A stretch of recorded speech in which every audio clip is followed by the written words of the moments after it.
നമസ്കാരം. എൻ്റെ പേര് റോബിൻ. ഇവിടെ നിങ്ങളുടെ മുമ്പിൽ ഇന്ന് ഞാൻ എത്തിയിരിക്കുന്നത് പ്രാർത്ഥനയെ പറ്റി സംസാരിക്കാനാണ്. അപ്പോൾ എല്ലാവർക്കും സ്വാഗതം. ഇതൊരു സാധാരണ ബൈബിൾ സ്റ്റഡി ആയിട്ട് കാണരുത്. നമ്മൾ അങ്ങോട്ടും ഇങ്ങോട്ടും സംസാരിക്കാനെന്ന് വിചാരിച്ചാൽ മതി. ഇപ്പോൾ ഇവിടെ ഞാൻ യുണൈറ്റഡ് കിങ്ഡത്തിലാണ്, വന്നിട്ട് 20 വർഷത്തിലേറെയായി. ദൈവം പല വഴിയിലും പല രീതിയിലും എന്നെ രക്ഷിച്ച് ഇവിടെ കൊണ്ടിരുത്തി. അപ്പോൾ ദൈവത്തിന് എല്ലാ മഹത്വവും ഞാൻ ഏൽക്കുന്നു. എല്ലാ മഹത്വവും ദൈവത്തിന് അർപ്പിച്ചുകൊണ്ട് ഞാൻ ഈ ബൈബിൾ സ്റ്റഡി തുടങ്ങിയാണ്. അപ്പോൾ ആദ്യമായിട്ട് ചെയ്യുന്നത് കൊണ്ട് അവിടെ ചില സൗണ്ടുകളൊക്കെ വരുമായിരിക്കും. വീട്ടിലിരുന്നാണ് ചെയ്യുന്നത്. അതുകൊണ്ട് അല്പം ക്ഷമ എന്നോട് കാണിക്കണം. ഞങ്ങൾ പോകെ ഇത് ശരിയാക്കാം. നമ്മുടെ വീട്ടിലിരുന്ന് സംസാരിക്കുന്ന പോലെ കരുതിയാൽ മതി. പിള്ളേർ ഓടുന്ന സൗണ്ട് ഉണ്ടാവും, വണ്ടികൾ പോകുന്ന സൗണ്ട് ഉണ്ടാകാം. വീട്ടിലാണേ, സ്റ്റുഡിയോയിലല്ല. പക്ഷേ എൻ്റെ ജീവിതത്തിൽ നടന്ന സംഭവങ്ങളെല്ലാം നിങ്ങളുമായിട്ട് പങ്കുവെച്ച് ദൈവം എന്നെ പഠിപ്പിച്ചതും എന്നിലൂടെ ദൈവം പ്രവർത്തിക്കുന്ന പല പ്രവർത്തനങ്ങളും നിങ്ങളുമായിട്ട് പങ്കുവെക്കാനുള്ള അവസരമായിട്ട് ഞാൻ ഇത് ഉപയോഗിക്കുകയാണ്. പിന്നെ ഇവിടെ വന്നിട്ട് കുറേ വർഷങ്ങളായതുകൊണ്ട് മലയാളത്തിൽ കുറച്ച് ആംഗലം കലർന്നു വരും. അതും കൂടെ നിങ്ങളൊന്ന് ക്ഷമിച്ചോളണം കേട്ടോ. അപ്പോൾ നമുക്ക് പ്രാർത്ഥന എന്താണെന്ന് നോക്കാം. അതിനു മുമ്പ് ഒന്ന് പ്രാർത്ഥിക്കാം. പപ്പ, ഈ സമയം ഞങ്ങൾക്കായി നൽകിയതിന് വലിയ വലിയ നന്ദിയുണ്ട്. അങ്ങയുടെ കൃപ ഞങ്ങളുടെ ജീവിതത്തിൽ തുടർന്നുകൊണ്ടേ ഇരിക്കണമെന്ന് ഞാൻ അഭ്യർത്ഥിക്കുന്നു.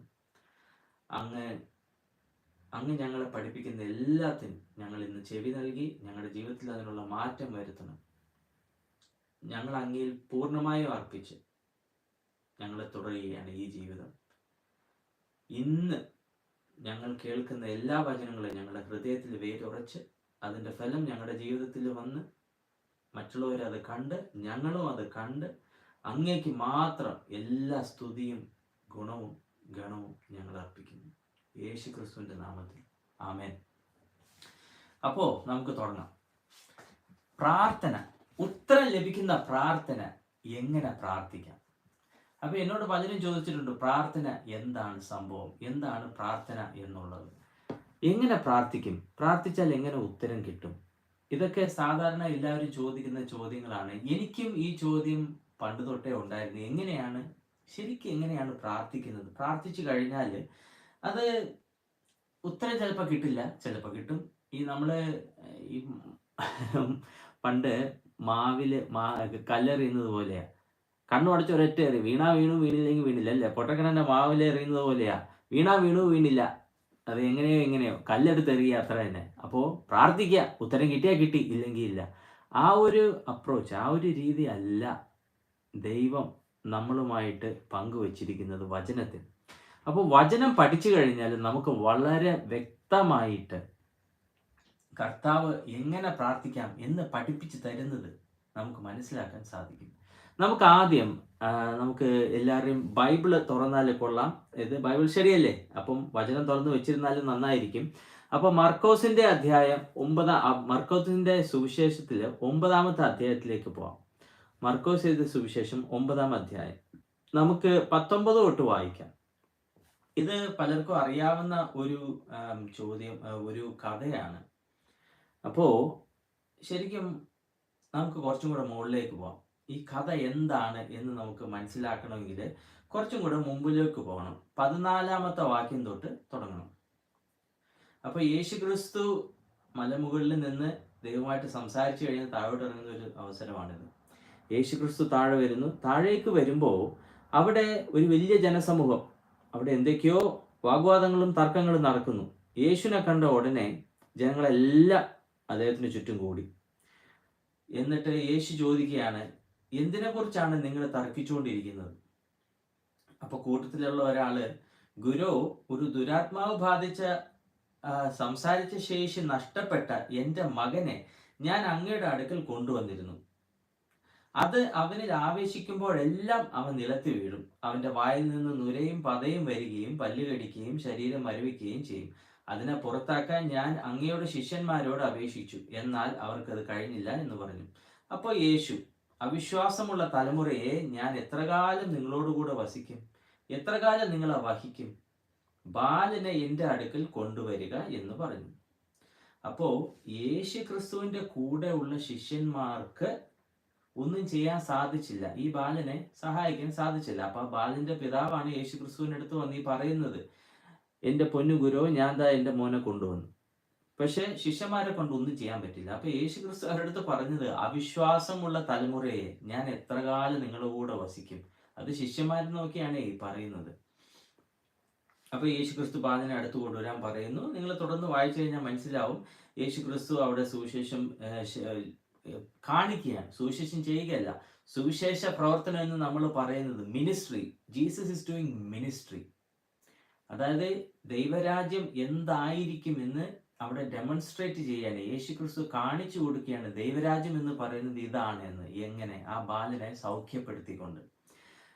പക്ഷെ സൗഖ്യപ്പെടുത്തുന്നതിന്റെ തൊട്ട് മുമ്പ് യേശു ക്രിസ്തു പറയുന്നുണ്ട്, എനിക്ക് കഴിയുമോ എന്നാണോ നിങ്ങൾ ചോദിക്കുന്നത്? യേശു ക്രിസ്തുവിനെ കൊണ്ട് അത് ശരിയാക്കാൻ പറ്റുമോ? അങ്ങേക്ക് കഴിയുമെങ്കിൽ ദയവ് തോന്നി ഞങ്ങളെ സഹായിക്കണമേ എന്ന ആ പിതാവ് യേശു ക്രിസ്തുവിനോട് യാചിക്കുമ്പോൾ യേശു ക്രിസ്തു ചോദിക്കുന്നു, അങ്ങേക്ക് കഴിയുമോ എന്നോ? അപ്പോ അവിടെ യേശു ക്രിസ്തു എന്താ ചോദിക്കുന്നത്? അവിശ്വാസത്തെയാണ് അവിടെ ചോദ്യം ചോദിക്കുന്നത്. അങ്ങേക്ക് കഴിയുമെങ്കിൽ എന്നോ? വിശ്വസിക്കുന്നവന് സകലതും സാധ്യം എന്ന് യേശു പറഞ്ഞു.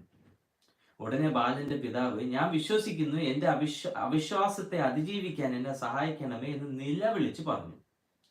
ജനങ്ങൾ കൂട്ടമായി അവിടേക്ക് ഓടിക്കൂടുന്നത് കണ്ട് യേശു ദുരാത്മാവിനെ ശാസിച്ചുകൊണ്ട്, ബധിരനും മൂകനുമായ ആത്മാവെ അവനിൽ നിന്ന് പുറത്തു പോകൂ, ഇനി ഒരിക്കലും അവനിൽ കടക്കരുത് എന്ന് ഞാൻ നിന്നോട് കൽപ്പിക്കുന്നു എന്ന് പറഞ്ഞു. അങ്ങനെ ആ ബാലന് സൗഖ്യം പ്രാപിക്കുകയാണ്. യേശു വീട്ടിലെത്തിയപ്പോൾ ശിഷ്യന്മാർ അദ്ദേഹത്തോട്, ഞങ്ങൾക്ക് ആത്മാവിനെ പുറത്താക്കാൻ കഴിയാത്തത് എന്തുകൊണ്ടാണ്? അതിന് യേശു, പ്രാർത്ഥനയാൽ മാത്രമല്ലാതെ ഈ വക ഒഴിഞ്ഞു പോകുകയില്ല എന്ന് ഉത്തരം പറഞ്ഞു. ഏത് വക? അതായത് നമ്മളിവിടെ ഉദ്ദേശിക്കുന്നത് ദുരാത്മാവിനെയാണോ യേശു ക്രിസ്തു ഉദ്ദേശിച്ചത്? കുറച്ച് സമയമെടുത്ത് ഈ ഭാഗം നന്നായിട്ട് പഠിച്ചാൽ യേശു ക്രിസ്തു അവിടെ ശിഷ്യന്മാരെ ആ പിതാവിനെ പഠിപ്പിക്കുന്നത്, അല്ലെങ്കിൽ ഇവിടെ യേശു ക്രിസ്തു അഡ്രസ് ചെയ്യുന്നത്, യേശു ക്രിസ്തു ഇവിടെ ഇഷ്യൂ ആയി ഹൈലൈറ്റ് ചെയ്യുന്നത്, ഇവിടെ ഉള്ള ഒരു പ്രശ്നം, എല്ലാവരുടെ ഹൃദയത്തിലും ഉള്ള ഒരു പ്രശ്നം, എല്ലാവരുടെ സംസാരത്തിലും പെരുമാറ്റത്തിലും ഉള്ള ഒരു പ്രശ്നം എന്ന് പറയുന്നത് ദുരാത്മാവായിരുന്നോ? അല്ല, അവിശ്വാസം. യേശു ക്രിസ്തു പറയുന്നത്, ഇങ്ങനെയുള്ള അവിശ്വാസം പോകണമെങ്കിൽ പ്രാർത്ഥനയാലേ സാധിക്കുള്ളൂ. ഇതിന്റെ ഒറിജിനൽ വേർഷനിൽ പറയുന്നത് പ്രെയർ ആൻഡ് ഫാസ്റ്റിംഗ് എന്നാണ്. അപ്പോ വെറും പ്രാർത്ഥന മാത്രമല്ല, പ്രാർത്ഥനയാലും ഫാസ്റ്റിങ്ങിനാലും ആണ് ഈ അവിശ്വാസം. അപ്പൊ ഈ എന്താ പറയാ, ഇവിടെ യേശു ക്രിസ്തു പറയുന്നത് ഈ വക എന്ന് പറയുന്നത് ചാത്താന്മാരെ അല്ലെങ്കിൽ ഭൂതഗണങ്ങളെ ഒന്നും അല്ല, അവിശ്വാസം. ഈ അവിശ്വാസം പോകണമെങ്കിൽ നിങ്ങൾക്ക് പ്രാർത്ഥന ആവശ്യമാണ്. അപ്പോൾ പ്രാർത്ഥനയുടെ ഒരു ഇമ്പോർട്ടൻസ് ഇവിടെ നിങ്ങൾ മനസ്സിലാക്കണം. യേശു ക്രിസ്തു തങ്ങളുടെ പ്രവൃത്തി ചെയ്യുന്നതിന് മുമ്പ് എല്ലാ ദിവസവും മുടങ്ങാതെ ചെയ്യുന്ന ഒരു കാര്യം പ്രാർത്ഥിക്കുക എന്നതാണ്. ഇത് കണ്ടിട്ടാവണം ശിഷ്യന്മാർ ഒരിക്കൽ യേശു ക്രിസ്തുവിനോട് ചോദിച്ചത്. ഇത് ലൂക്കോസിലുണ്ട്, മത്തായിലുമുണ്ട്, രണ്ട് സുവിശേഷത്തിലും ഇത് പറയുന്നുണ്ട്. യേശു ക്രിസ്തുവിന്റെ ശിഷ്യന്മാർ വന്ന് യേശു ക്രിസ്തുവിനോട്, ക്രിസ്തുവെ, ഞങ്ങളെ പ്രാർത്ഥിക്കുന്നത് എങ്ങനെയാണ് ഞങ്ങളെ പഠിപ്പിച്ചു തരണം എന്ന് ചോദിക്കുന്നുണ്ട്. ഇവിടെ ഈ ഒരു സാഹചര്യത്തിലാണ് യേശു ക്രിസ്തു എങ്ങനെ പ്രാർത്ഥിക്കാമെന്ന് എല്ലാവർക്കും പഠിപ്പിച്ചു കൊടുക്കുന്നത്. ഇതാണ് നമ്മുടെ ലോർഡ്സ് പ്രേയർ, യേശു ക്രിസ്തുവിന്റെ പ്രാർത്ഥന എന്ന് പറഞ്ഞ് നമ്മൾ മനഃപാഠമായിട്ട് പറയുന്നതാണ്. സ്വർഗസ്നായ ഞങ്ങളുടെ പിതാവേ, തിരുനാമം വിശദീകരിക്കപ്പെടണമേ, തിരുനാമം വാഴ്ത്തപ്പെടണമേ എന്ന് നമ്മൾ കാണാതെ പറയുന്ന ഒരു പ്രാർത്ഥന, ലോർഡ്സ് പ്രേയർ. പക്ഷെ ഇവിടെ യേശു ക്രിസ്തു അത് പഠിപ്പിച്ചത് എന്തിനു വേണ്ടിയിട്ടാണ്? നമ്മൾ ചുമ്മാ അത് റിപ്പീറ്റ് ചെയ്യാൻ വേണ്ടിയിട്ടാണോ? അത് നമുക്കൊന്ന് നോക്കാം. അപ്പോൾ ഞാൻ ആദ്യമേ ഈ മാർക്കോസിലുള്ള ഈ കഥ നിങ്ങളുടെ അടുത്ത് ഷെയർ ചെയ്യാൻ കാര്യം, ഇവിടെ ഞാനിത് പങ്കുവെക്കാനുള്ള കാര്യം മറ്റൊന്നുമല്ല. ഇവിടെ യേശു ക്രിസ്തു അവിശ്വാസത്തെ ചോദ്യം ചെയ്യുന്നു. അവിശ്വാസം പോകണമെങ്കിൽ പ്രാർത്ഥന അത്യാവശ്യം. സഹോദരി സഹോദരന്മാരെ, യേശു ക്രിസ്തുവിൽ വിശ്വസിക്കുമ്പോഴാണ് നമ്മൾ വിശ്വാസിയാവുന്നത്. പക്ഷെ യേശു ക്രിസ്തു ദൈവപുത്രനാണെന്നോ യേശു ക്രിസ്തു ദൈവമാണെന്നോ മാത്രം ഉള്ള വിശ്വാസമാണോ? അല്ല. യേശു ക്രിസ്തു ദൈവപുത്രനാണ്. അവൻ മനുഷ്യനായി അവതരിച്ചു, ജീവിച്ചു, നമുക്ക് വേണ്ടി നമുക്ക് വേണ്ടി കഷ്ടപ്പെട്ടു, അടി വാങ്ങിച്ചു, ചതച്ചെടുക്കുകയാണ് ചെയ്തത് യേശുക്രിസ്തുവിനെ. ക്രൂശിലേക്ക് എടുക്കുന്നതിന് മുമ്പ് അതൊരു മനുഷ്യ ശരീരമാണോ എന്ന് പോലും മനസ്സിലാക്കാനാകാത്ത വിധം ദ്രോഹിച്ചു യേശുക്രിസ്തുവിനെ. അതെല്ലാം സഹിച്ചത് നമുക്ക് കിട്ടേണ്ട പണിഷ്മെന്റ് ആണ്, നമുക്ക് കിട്ടേണ്ട ശിക്ഷയാണ് ഒരു തെറ്റും ചെയ്യാത്ത യേശുക്രിസ്തു മേടിച്ചത്. എന്നിട്ട് ആ ജീവൻ പൊലിഞ്ഞു ക്രൂശിന്മേൽ നമുക്ക് വേണ്ടി. നമ്മുടെ പാപങ്ങൾക്ക് നമുക്ക് കിട്ടേണ്ട മരണം യേശുക്രിസ്തു സ്വീകരിച്ചു. ദാരുണമായ ഒരു മരണം. പക്ഷേ മരിച്ച കർത്താവ് എല്ലാ പാപത്തിനും ക്ഷമ കണ്ടു. ഈ ലോകത്തുള്ള എല്ലാ ബുദ്ധിമുട്ടുകൾക്കും അറുതി അവിടെ ക്രൂശിന്മേൽ യേശുക്രിസ്തു തകർത്തു. യേശുക്രിസ്തു മരിച്ചു. അവിടെ എല്ലാ പാപത്തിനും ഒരു അന്ത്യം വരുത്തി ഉയർത്തെഴുന്നേറ്റു. ദൈവപുത്രൻ വന്നു, മനുഷ്യനായി ജീവിച്ചു, മരിച്ചു. പക്ഷെ ഉയർത്തെഴുന്നേറ്റത് വീണ്ടും ദൈവപുത്രനായി. ആ യേശുക്രിസ്തു നമ്മുടെ പാപങ്ങൾക്ക് ക്ഷമ നൽകി നമ്മുടെ ജീവിതത്തിന് നിത്യജീവന് നമ്മുടെ ജീവനുമായി കൂട്ടിയിണക്കി. ഇപ്പോ ഈ ശരീരം വിട്ട് നമ്മൾ പോയേക്കാം. പക്ഷേ ഇന്ന് നമ്മൾ ഇവിടെ മരിച്ചാൽ നമ്മൾ നിൽക്കുന്നത് ദൈവസന്നിധിയിലാണ്, സ്വർഗത്തിലാണ്. അതാണ് വചനം പഠിപ്പിക്കുന്നത്. അപ്പോൾ അതിന് ഒരു സാധ്യത ഒരുക്കിയത് യേശുക്രിസ്തുവാണ്. എൻ്റെ പൊന്നു സഹോദരി സഹോദരന്മാരെ, നമ്മൾ ഇന്ന് യേശുക്രിസ്തുവിൽ വിശ്വസിക്കാതെയാണ് നമ്മൾ ജീവിക്കുന്നതെങ്കിൽ മരിച്ചു കഴിഞ്ഞാൽ എങ്ങോട്ടാ പോകുന്നതെന്ന് ആർക്കും അറിഞ്ഞുകൂടാ. പല മതവിഭാഗങ്ങളും പലതും പഠിപ്പിക്കുന്നുണ്ട്. നമുക്ക് തന്നെ ഒരു പേടി ഉണ്ടാവും മരിക്കാൻ, അയ്യോ എങ്ങോട്ടാ പോകുന്നത് ഒരു ഉറപ്പില്ല എന്ന്. അത് അവിശ്വാസമാണ്. യേശുക്രിസ്തുവിൽ വിശ്വസിച്ചാൽ അവൻ വന്നു, ജീവിച്ചു, മരിച്ചു, മരണത്തെ കീഴ്പ്പെടുത്തി എന്ന് പറയുന്നത് നമ്മുടെ ആത്മാവിന് മരണമില്ല. നമ്മുടെ ആത്മാവ് മരിച്ച് ഈ ശരീരം വിട്ടു മാറിയാലും യേശുക്രിസ്തുവിങ്കൽ ദൈവത്തിങ്കിലേക്ക് പോകും. അവിടെ നമ്മൾ നിത്യമായി ജീവിക്കും. എന്ന് നമ്മൾ യേശുക്രിസ്തുവിൽ വിശ്വസിക്കുന്നു, ആ നിത്യജീവൻ നമ്മുടെ വന്നു കഴിഞ്ഞു. അതുകൊണ്ട് മാത്രമാണ് ഈ ശരീരം വിട്ടാലും നമ്മൾ ഉടനെ തന്നെ ദൈവസന്നിധിയിലേക്ക് പോകുന്നത്. അത് മറ്റൊരു ദിവസം നമുക്ക് പഠിക്കാം. പക്ഷെ നിങ്ങൾ ഇത് ആലോചിക്കണം. വിശ്വാസമാണ് ക്രിസ്തീയ ജീവിതത്തിന്റെ അടിസ്ഥാനം. യേശുക്രിസ്തു മരിച്ചു, ഉയർത്തെഴുന്നേറ്റു. അവൻ നമുക്ക് നിത്യജീവൻ നൽകിയിരിക്കുന്നു. അത് വളരെ സന്തോഷകരമായി നമ്മൾ സ്വീകരിക്കണം. കാരണം യേശുക്രിസ്തു നമ്മുടെ കൂടെ ഉണ്ട്. യേശുക്രിസ്തുവിന്റെ പരിശുദ്ധാത്മാവ് നമ്മുടെ ഉള്ളിലേക്ക് വരും. നമ്മൾ യേശുക്രിസ്തുവിൽ വിശ്വസിക്കുമ്പോൾ ആ പരിശുദ്ധാത്മാവിനാലാണ് നമുക്ക് നിത്യജീവൻ കിട്ടുന്നത്. ആ പരിശുദ്ധാത്മാവ് നമ്മുടെ ഉള്ളിലുണ്ട്. നിങ്ങൾ വിശ്വാസിയാണെങ്കിൽ നിങ്ങളുടെ മനസ്സിനുള്ളിൽ, നിങ്ങളുടെ ഹൃദയത്തിനുള്ളിൽ ആ പരിശുദ്ധാത്മാവുണ്ട്. ആ പരിശുദ്ധാത്മാവ് എന്ന് പറയുന്നത് ദൈവത്തിന്റെ ശക്തിയാണ്. അത് നമ്മുടെ ഉള്ളിലുണ്ട്. ആ ശക്തി നമ്മുടെ കൂടെ നമ്മുടെ ഉള്ളിലുള്ളപ്പോൾ ഈ ലോകത്തുള്ള ബുദ്ധിമുട്ടുകളും എല്ലാ കഷ്ടങ്ങളും നമുക്ക് നേരിടാൻ സാധിക്കും. പ്രശ്നങ്ങളൊന്നും വരില്ല എന്നല്ല, ഇഷ്ടം പോലെ പ്രശ്നങ്ങൾ വരും. പ്രത്യേകിച്ച് നമ്മൾ വിശ്വാസ ജീവിതത്തിലേക്ക് കടക്കുമ്പോൾ പ്രശ്നങ്ങളായിരിക്കും. അതിലൊരു പേരുമഴ തന്നെയായിരിക്കും. കാരണം എന്താണെന്ന് അറിയാമോ? യേശുക്രിസ്തുവും ദൈവം ഒരു ഭാഗത്താണെങ്കിൽ ചെകുത്താൻ അപ്പുറത്തെ ഭാഗത്തുണ്ട്. ചെകുത്താൻ ഇല്ലാന്നല്ല, യേശുക്രിസ്തുവിൽ വിശ്വസിക്കുന്നവർ നിങ്ങൾ അറിയണം, ചെകുത്താൻ ഉണ്ട്. ചെകുത്താനാണ് ഈ ലോകത്തിന്റെ എല്ലാ ബുദ്ധിമുട്ടുകളും എഴുതിയ രചയിതാവ്. എല്ലാം നശിപ്പിക്കുന്ന ഒരാൾ അവിടെ ഉണ്ട്. എല്ലാ മനുഷ്യന്മാരെയും കൊന്നൊടുക്കാനുള്ള ഒരൊറ്റ ലക്ഷ്യത്തോടെ അവിടെ ഉണ്ട്. അപ്പൊ യേശുക്രിസ്തു വന്ന് നമ്മളെ രക്ഷപ്പെടുത്തുകയാണ്, ഓരോരുത്തരെയായിട്ട്. ചെകുത്താൻ നമ്മളെ കടത്തി വെച്ചിരിക്കുകയാണ്. ദൈവത്തിന്റെ രാജ്യത്തിൽ നിന്ന് പിടുങ്ങിയെടുത്ത് ഇവിടെ ഈ ലോകത്ത് നമ്മളെ ഇട്ട് കഷ്ടപ്പെടുത്തിക്കുകയാണ്, നരകിപ്പിക്കുകയാണെന്ന് വേണമെങ്കിൽ പറയാം. നരകം എന്ന് പറയുന്നത് ഹെൽ. ചെകുത്താൻ അങ്ങോട്ടേക്ക് പോകേണ്ട ആളാണ്. അതുകൊണ്ട് പോകുമ്പോൾ എല്ലാ മനുഷ്യരെയും കൊണ്ടുപോകണം. കാരണം എന്താണെന്ന് അറിയാമോ? ദൈവം മനുഷ്യന്മാരുടെ കൂടെ ജീവിക്കാൻ ആഗ്രഹിക്കുന്നു. ചെകുത്താനെ ദൈവത്തിനെ ബുദ്ധിമുട്ടിപ്പിക്കണം എന്ന ആഗ്രഹം ഉള്ളതുകൊണ്ട് കഷ്ടപ്പെടുത്തുന്നത് നമ്മളെ. ഏതൊരു മാതാപിതാക്കളായാലും സ്വന്തം മക്കൾ കഷ്ടപ്പെടുന്നത് കാണുമ്പോൾ വേദനിക്കുമോ? വേദനിക്കാതിരിക്കുമോ? ദൈവത്തിന് ചെകുത്താൻ കൊടുക്കുന്ന വേദനയാണ് നമ്മുടെ നരക ജീവിതം.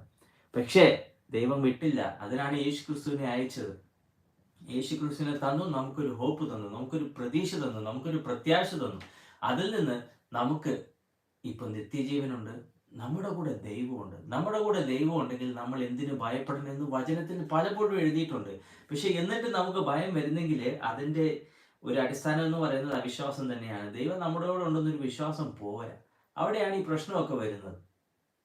ഓക്കെ, അപ്പോ ഞാൻ ഒത്തിരി കാര്യങ്ങൾ ഇപ്പൊ ഞാൻ പറഞ്ഞു. പക്ഷേ ഇനി വരും ആഴ്ചകളിൽ നമുക്കിത് ചെറുതായിട്ട് will break it down in small section. നമുക്ക് ചെറുതായിട്ട് ഇതിനെ ഭാഗങ്ങളാക്കി നമുക്ക് കൂടുതൽ പഠിക്കാം. ഓക്കെ, നമുക്ക് ഇനി മത്തായി എഴുതിയ സുവിശേഷത്തിലേക്ക് പോവാം. മത്തായിയുടെ സുവിശേഷം 6-ാം അധ്യായത്തിലേക്ക് പോവാം. മത്തായിയുടെ സുവിശേഷം 6-ാം അധ്യായം.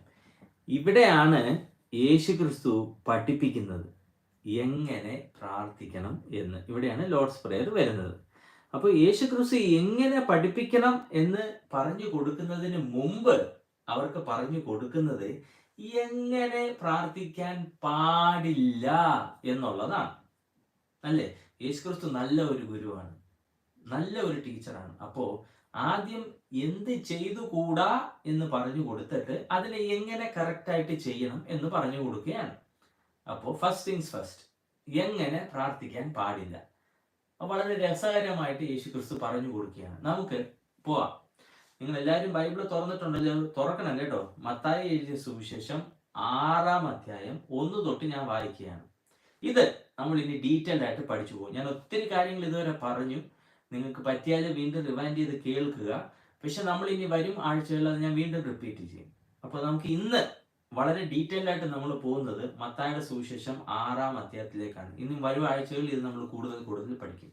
1-ാമത്തെ വാക്യം, നിങ്ങളുടെ ധർമ്മപ്രവർത്തികൾ മനുഷ്യർ കാണാൻ അവരുടെ മുമ്പിൽ നടത്തുന്ന പ്രകടനങ്ങൾ ആകാതിരിക്കാൻ സൂക്ഷിക്കുക. അങ്ങനെയായാൽ സ്വർഗസ്ഥ പിതാവിൽ നിന്ന് നിങ്ങൾക്ക് യാതൊരു പ്രതിഫലവും ലഭിക്കുകയില്ല.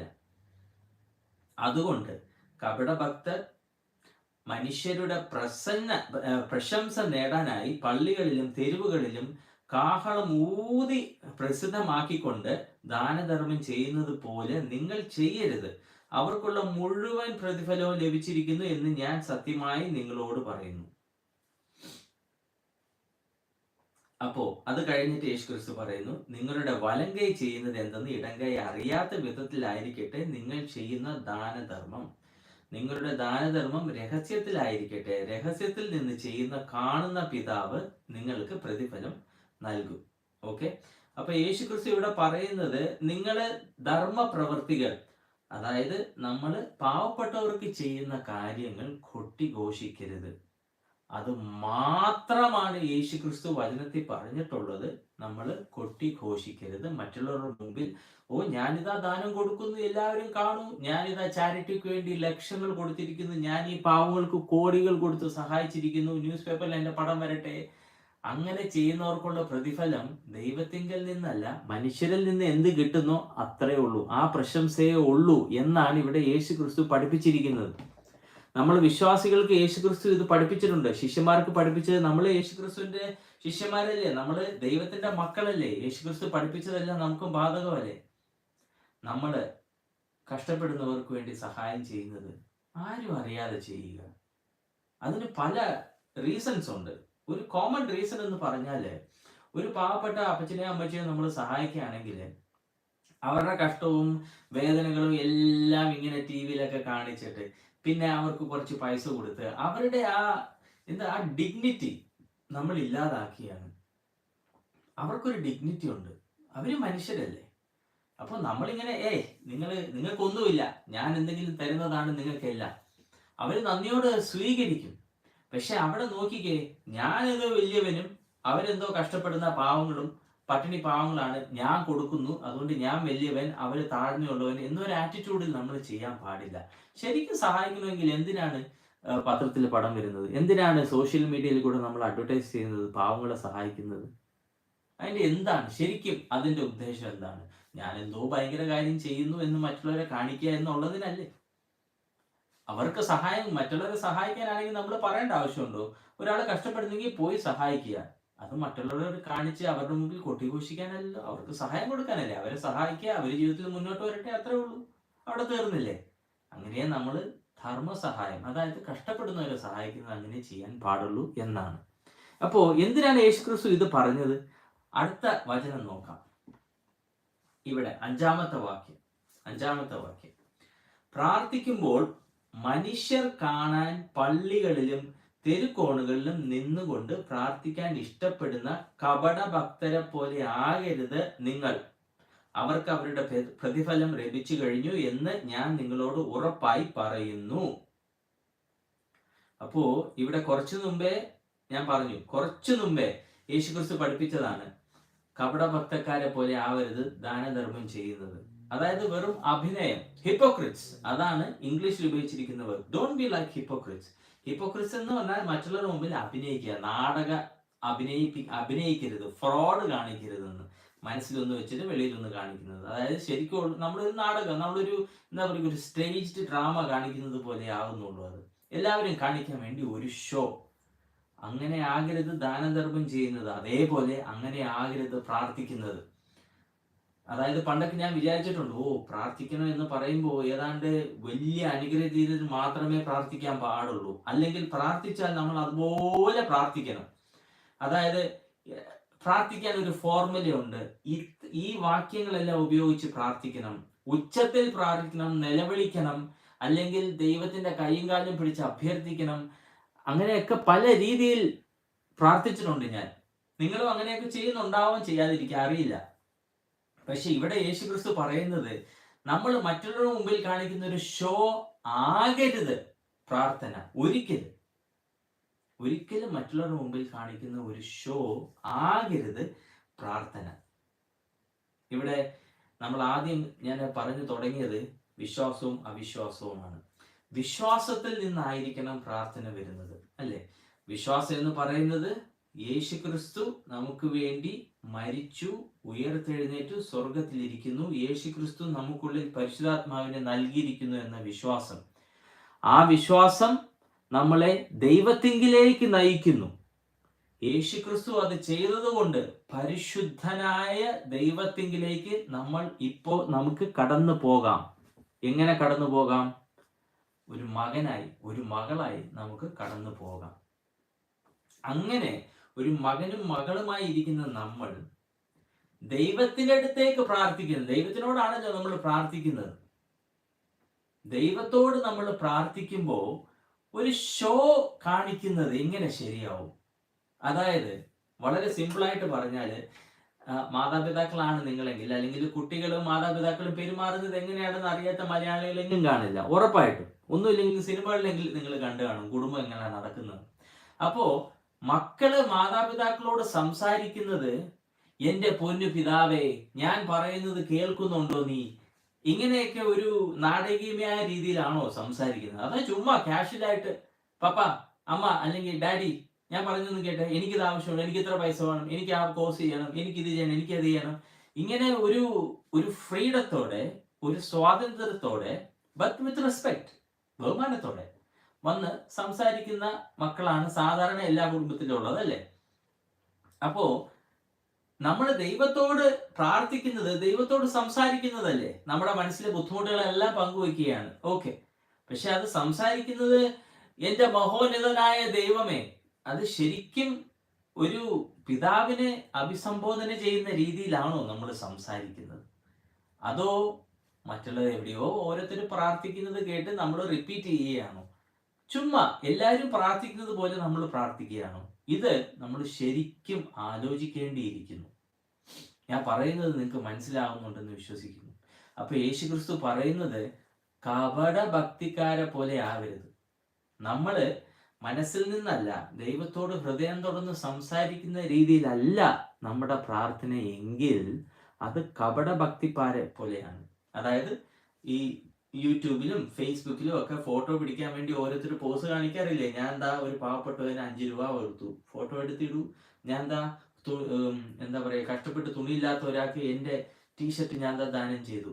ഇതെല്ലാം ഫോട്ടോ എടുത്തിടുന്നത് പോലെ ആയിപ്പോവും. അങ്ങനെ ചെയ്യുന്നവരെ നമുക്കറിയാം. നമ്മൾ സാധാരണ അവരവരുടെ സ്വന്തം എന്താ പറയുക, സ്വന്തം താല്പര്യങ്ങളെ സംരക്ഷിക്കാനായിട്ടാണ് അങ്ങനെ ഓരോന്ന് കാണിക്കുന്നത്. അല്ലെങ്കിൽ ഞാൻ എന്തോ ഭയങ്കര കാര്യം ചെയ്തു, എല്ലാവരും എന്നെ നോക്കി ആഹ ഓക്കും കൈ തട്ടു. സാധാരണ അങ്ങനെയാണ് ആൾക്കാർ ചെയ്യുന്നത്. ശരിക്കും ഒരാളെ സഹായിക്കണമെങ്കിൽ അങ്ങനെ ചെയ്യാറില്ല, ശരിക്കും, അല്ലേ? നിങ്ങൾ ഒരു മിനിറ്റ് ആലോചിച്ച് നോക്കൂ. നമുക്ക് മനസ്സാ വാച ഒരാളെ സഹായിക്കണം എന്നുണ്ടെങ്കിൽ എന്തിനാ മറ്റുള്ളവരെ കൊട്ടിഘോഷിക്ക് അറിയേണ്ടത്? സഹായിക്കുന്നവരെ സഹായിച്ചിട്ട് പോയിക്കൊണ്ടേയിരിക്കുക, അത്രയല്ലേ ഉള്ളൂ. അതേപോലെ പ്രാർത്ഥിക്കണോ? ദൈവത്തോട് പ്രാർത്ഥിച്ചിട്ട് പോയിക്കൊണ്ടിരിക്കുക. മറ്റുള്ളവർ കേൾക്കാൻ വേണ്ടി ഇന്ന ഇന്ന വാക്കുകൾ ഇന്ന ഇന്ന രീതിയിൽ കൈ ഉയർത്തണം, അല്ലെങ്കിൽ ഒത്തിരി വാക്കുകൾ പറയണം, പല പല വാക്കുകൾ ഉപയോഗിക്കണം, പല പല ഫ്രേസസ് ഉപയോഗിക്കണം, ഇന്ന ഫോർമുല ഇന്ന റൂൾ ഫോളോ ചെയ്യണം. അങ്ങനെ ഒന്നും പാടില്ല. അതൊക്കെ കപടഭക്തമാണെന്നാണ്, കപടഭക്തിക്കാരെ പോലെയാണ് അങ്ങനെ പ്രാർത്ഥിക്കുന്നത് എന്നാണ് യേശു ക്രിസ്തു ഇവിടെ പറയുന്നത്. നമ്മൾ ഒരിക്കലും കപടഭക്തിക്കാരെ പോലെ പ്രാർത്ഥിക്കരുത്. അങ്ങനെയാണ് യേശു ക്രിസ്തു പറഞ്ഞ് തുടങ്ങുന്നത്. ഇത് പറഞ്ഞു തുടങ്ങിയതിന് ശേഷമാണ് യേശു ക്രിസ്തു നിങ്ങൾ പ്രാർത്ഥിക്കുമ്പോൾ ഇങ്ങനെ പ്രാർത്ഥിക്കണം, അല്ലെ? നമുക്ക് നോക്കാമല്ലോ അടുത്ത വാക്യം. ഇവിടെ നമ്മൾ ഇപ്പോഴും മത്തായിയുടെ സുവിശേഷത്തിലാണ്, 6-ാം അധ്യായം, ഇപ്പോ 6-ാമത്തെ വാക്യം. എന്നാൽ നിങ്ങൾ പ്രാർത്ഥിക്കുമ്പോൾ നിങ്ങളുടെ മുറിയിൽ പ്രവേശിച്ച് വാതിലടച്ച് നിങ്ങളുടെ പിതാവിനോട് രഹസ്യമായി അപേക്ഷിക്കുക. അപ്പോൾ രഹസ്യത്തിൽ നിങ്ങൾ ചെയ്യുന്നത് കാണുന്ന നിങ്ങളുടെ പിതാവ് നിങ്ങൾക്ക് പ്രതിഫലം നൽകും. ശരിക്കും ആലോചിച്ച് നോക്കിയേ. ഇതിനു മുമ്പ് കപടഭക്തിക്കാര് ചെയ്യുന്നതിന് പ്രതിഫലം കിട്ടുന്നത് മറ്റുള്ള മനുഷ്യരെ കണ്ടിട്ട് അവൻ ചെയ്തത് വലിയ കാര്യം തന്നെ, ആ ഒരു പ്രതിഫലം മാത്രമേ അവർക്ക് പറഞ്ഞിട്ടുള്ളൂ. ദൈവത്തിൻ്റെ ഒന്നും കിട്ടുന്നില്ല. പക്ഷെ നമ്മുടെ ഉള്ളു തുറന്ന് ദൈവത്തോട് സംസാരിക്കുമ്പോൾ മറ്റുള്ളവരുടെ മുമ്പിൽ ഷോ കാണിക്കാനല്ല. പ്രാർത്ഥന എന്ന് പറയുന്നത് നമ്മുടെ ഹൃദയം വിശ്വാസത്തോടെ പ്രാർത്ഥിക്കുന്നത്. അതാണ് മാർക്കോസ് 9 നമ്മൾ ആദ്യം പറഞ്ഞത്. വിശ്വാസത്തോടെ പ്രാർത്ഥിക്കുമ്പോൾ അവിശ്വാസം പോകും. ദൈവത്തിങ്കൽ വിശ്വസിച്ച് പ്രാർത്ഥിക്കുമ്പോൾ മനസ്സിലുള്ള അവിശ്വാസം പോകും. അവിശ്വാസം പോകുമ്പോൾ അതിൻ്റെ കൂടെ വേറെ പല കാര്യങ്ങളും കൂടെ ഇറങ്ങിപ്പോകും. എന്തൊക്കെയാണെന്ന് അറിയാമോ? അവിശ്വാസം പോകുമ്പോൾ ഇറങ്ങിപ്പോകുന്ന കാര്യങ്ങൾ പേടി. അതാണ് ഏറ്റവും ആദ്യം ഇറങ്ങിപ്പോകുന്നത്. പേടി ആദ്യമേ ഇറങ്ങിപ്പോകും. രണ്ടാമത് ഇറങ്ങിപ്പോകുന്നത് എന്താണ്? എന്തെങ്കിലും ബുദ്ധിമുട്ടുകളോ വിഷമങ്ങളോ നിങ്ങൾക്കുണ്ടെങ്കിൽ അതും ഇറങ്ങിപ്പോകും. ഇത് എൻ്റെ എക്സ്പീരിയൻസിൽ നിന്നാണ് ഞാൻ പറയുന്നത്. എൻ്റെ രണ്ടാമത്തെ മകൻ ടിമത്തി, ഒരിക്കൽ ഞങ്ങൾ നാട്ടിൽ പോയപ്പോൾ അവനെന്തോ വല്ലാത്തൊരു അസുഖം വന്നു. അപ്പോൾ ഞങ്ങൾ അടുത്ത ദിവസം രാവിലെ ഫ്ലൈറ്റ് പിടിക്കണം, തിരിച്ച് ജോലിക്ക് വരണം. ഒരു വിധത്തിലും ലീവ് കിട്ടില്ല, വന്നേ പറ്റൂ.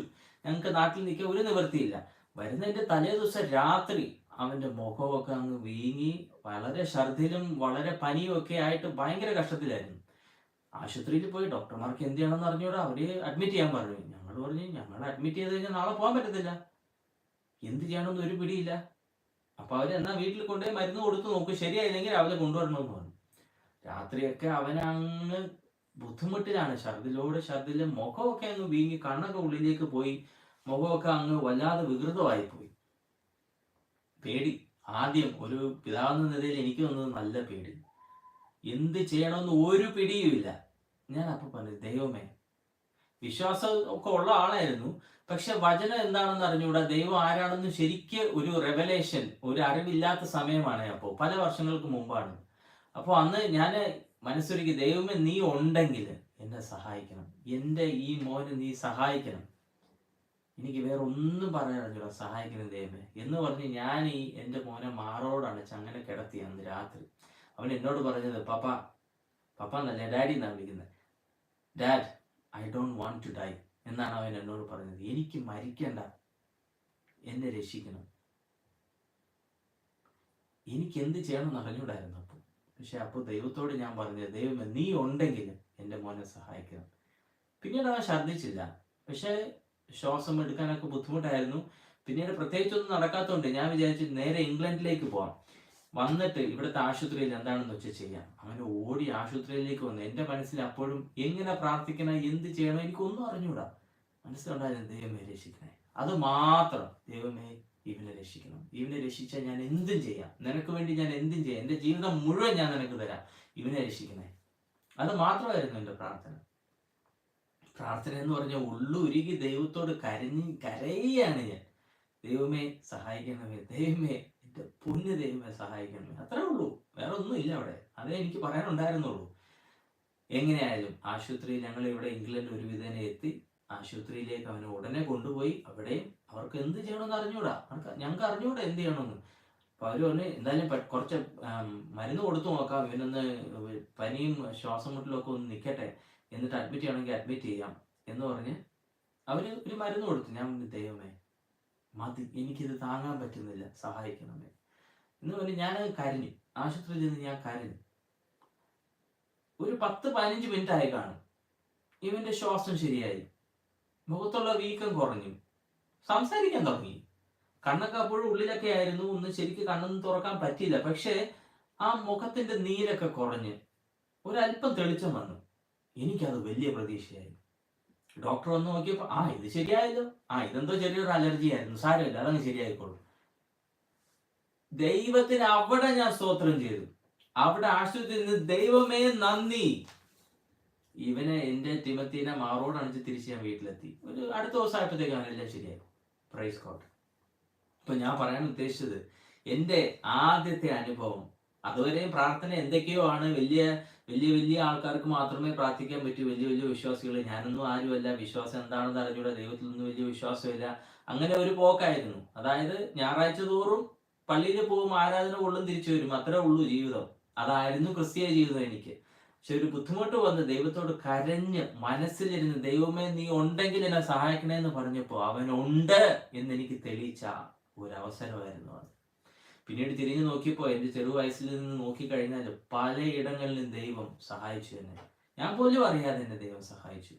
അത്ര വിശ്വസ്തൻ നമ്മുടെ ദൈവം. ആ ദൈവത്തോട് എങ്ങനെ പ്രാർത്ഥിക്കാമെന്ന് നമുക്ക് പഠിക്കുന്നത് എന്തുമാത്രം ഇമ്പോർട്ടൻ്റ് ആണെന്ന് നിങ്ങൾക്ക് മനസ്സിലാവുമെന്ന് ഞാൻ വിശ്വസിക്കുന്നു.